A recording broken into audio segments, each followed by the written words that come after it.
বন্ধুদের সঙ্গে বচসা থামাতে গিয়ে খুন হলেন এক যুবক।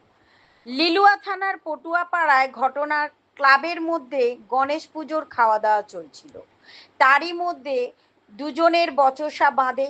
সেই গন্ডগোল থামাতে গিয়ে তর্কাতর্কির মাঝে অমিত রায়চৌধুরী নামে এক যুবক সৌভিক দত্ত ওরফে শানুর গলায় ছুরি দিয়ে কোপ মারে। সঙ্গে সঙ্গে সে মাটিতে লুটিয়ে পড়ে। এলাকাবাসী তাকে চিকিৎসার জন্য হসপিটালে নিয়ে গেলে চিকিৎসক তাকে মৃত বলে ঘোষণা করেন। আসামি অমিত রায়চৌধুরীকে এলাকাবাসী ধরে পুলিশের হাতে তুলে দেন।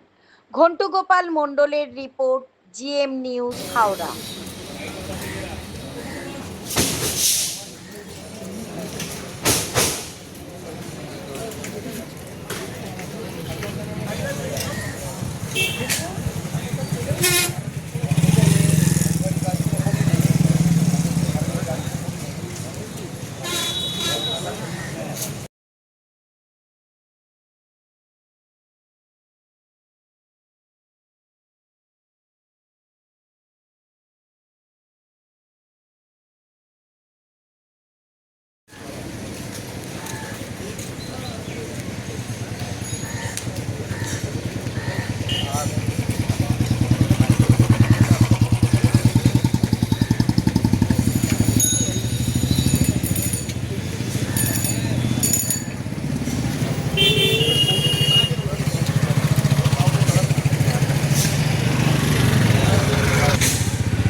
ওনাদের সামনে ওনার বড় ছেলে আমার ভাইকে মেরেছে।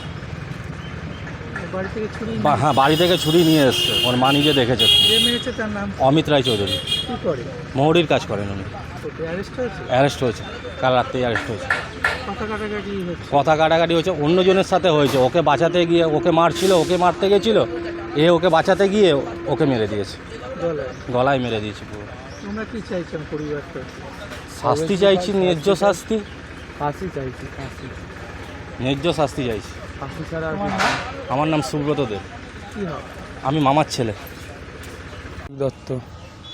কালকে দাদা কাজ করেন।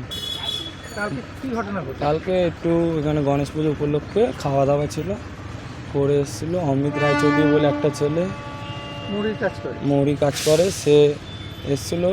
ওর সাথে একজনের তর্কাতর্কি হতে হতে ও বাঁচাতে গেছিলো বলে ওকে মেরে ফেলেছে, মার্ডার করেছে ছুরি দিয়ে। গলা।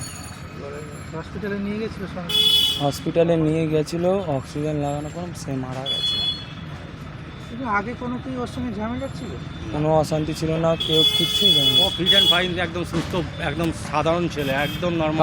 কারোর সাথে কোনোদিনও অশান্তি ছিল না, কোনোদিনও কারোর সাথে রেকর্ডও নেই যে ওর সাথে তোর সাথে ঝামেলা আছে। ও কোনোদিন অশান্তি ঝামেলায় থাকতো না। ওদের যে মৌরের ছুরিটা পেলে করতে বাড়ি থেকে নিয়ে এসছে, বাড়ি থেকে তুলে নিয়ে ওনার ভাই এবং মা। তোমার নাম? আমার নাম কৌশিক, তার ভাই।